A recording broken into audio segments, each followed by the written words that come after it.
Right. So we are talking about data which is coming across various sources, and data-driven decision identify the right audience and the needs, ensuring the product fits the market perfectly. So you have identified what exactly are the markets. You have identified in the market who are the people in which you would like to target. And now that you have identified, so what exactly should be your strategies is what we would like to discuss here in the positioning segment. So, a question to you, Jasmeet.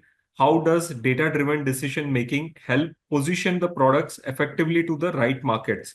So we have discussed about this. If you can probably give a real-time example to us, if the data is confidential, we can leave it aside. But if you can please give us an example which will be able to useful for the pharma marketeers to relate, how does data-driven decision making help position the products effectively in the right markets? Sure. Yeah. Thanks. I think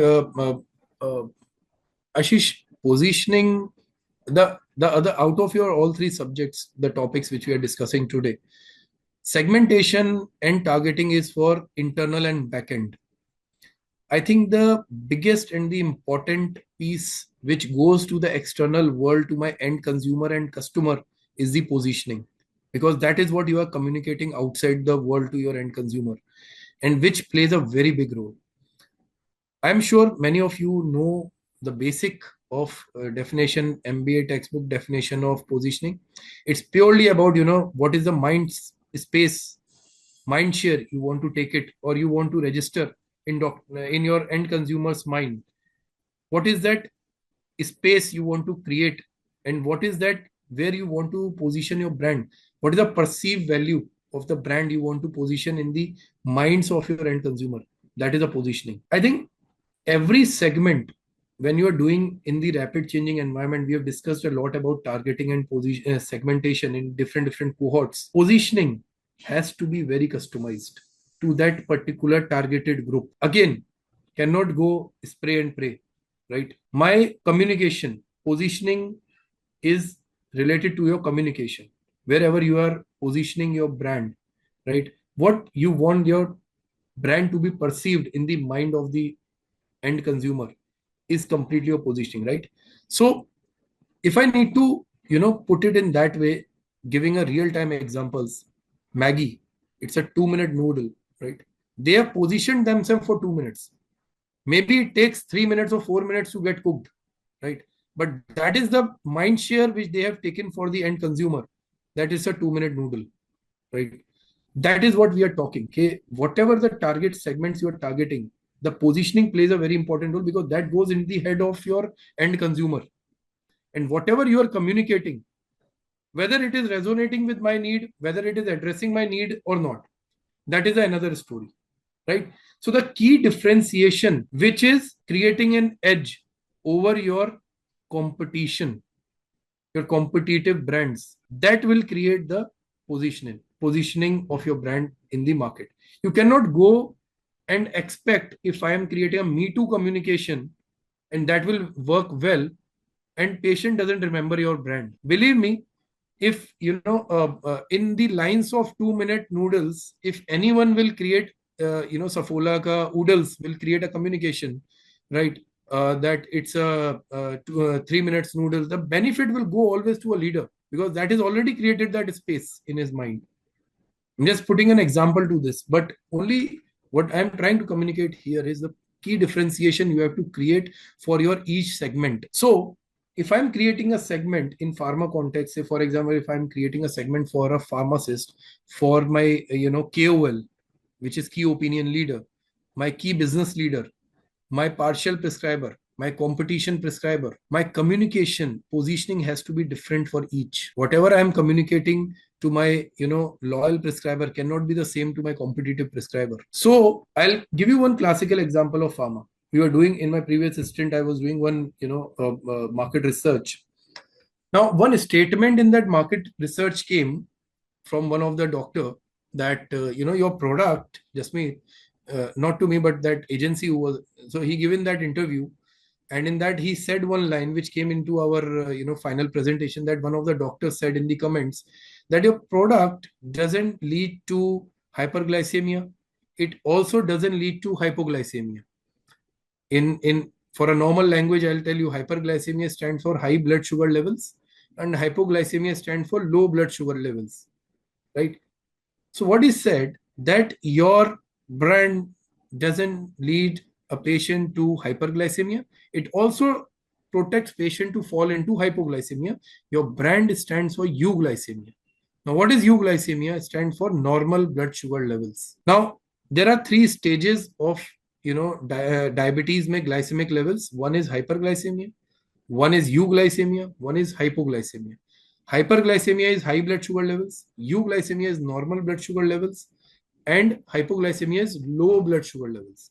So he clearly in the interview, in that market research, he said that, yeah, Jasmeet, your brand doesn't allow patient to keep into hyperglycemia and also protects my patient to fall into hypoglycemia. Your brand brings your patient back from hypoglycemia to euglycemia.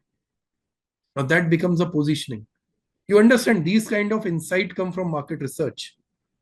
Now today, this positioning has created a lot of big share in the mind that this brand has created a differentiation, that this protects a patient, falling into hypoglycemia and protect patient to lead to a hyperglycemia level. It brings the patient back into their normal blood sugar levels. I don't want to put the name of the brand here, but definitely that has created an impact. Beyond that, we have done, the paper research, a lot of things we have done, CMEs, RTM, and that I'll tell you by the top KOLs, this concept has been, taken really well, and that brand has become, the leader in that category. Okay. It has added crores within couple of years time, big crores, right?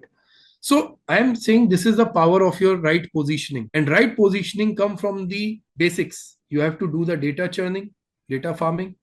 You have to come up with the right targeting. You have to draw a hypothesis out of it. Hypothesis 1, hypothesis 2, hypothesis 3.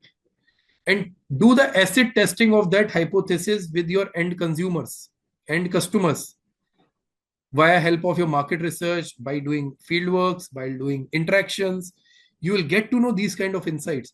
And then the last step comes is your positioning. Then you position your brand that my brand is this is the position which I want to create as a differentiator, which will be an edge over my competition, right? So understanding your target audience, that is first step, right? So what is my target audience look like? Like a 2-minute noodle. I'm targeting the bachelors, youngsters who don't have time from their studies. I will target those youth population who don't have time. 2 minutes mein your meal is ready. Have it, go. Second is, identifying the competition differentiation. How your brand is differentiating and coming over an edge to your competition, right? So example, Uber takes the faster pickups during the peak hours. That creates an edge over Ola. So you do a test run of Ola and Uber during, the peak hours. You will get the faster rides of Uber compared to Ola. Dynamically, they customize it, and they rapidly you will get the cabs during that peak hours. That's the customized offering versus competition. That's a real-time example.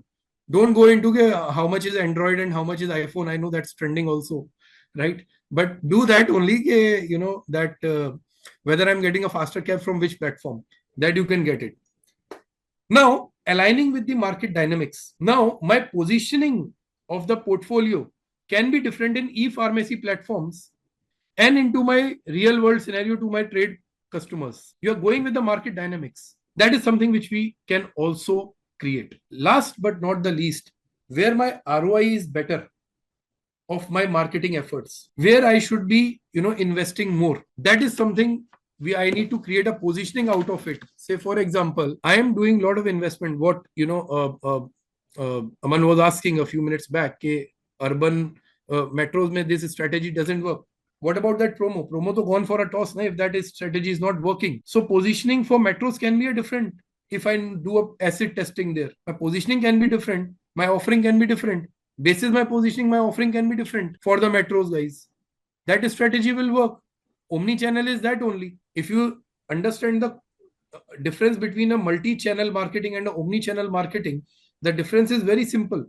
Multi-channel mein you will get different message from multiple channels. Omni-channel is one single message from all the channels. That is omni-channel. So if you book a Goa trip for 2 nights in Goa Ibibo or Make My Trip, you will get the same deal offering on your WhatsApp.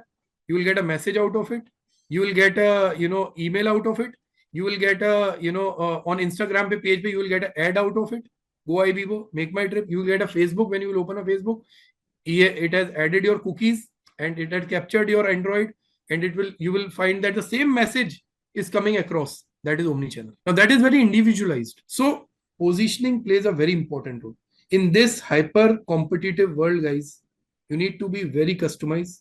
You have to go with the n is equal to 1 approach.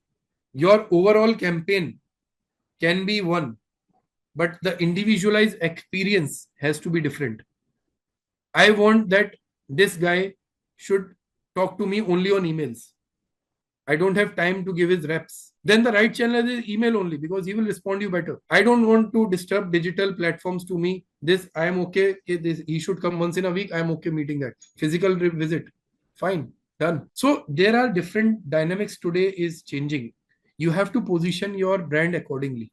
E-pharmacies are booming up. Your buying is happening, cross-channel, cross-selling is happening. A lot of things are happening in the market in pharma today, post-COVID particularly. So you need to understand that market dynamics and then accordingly act on it.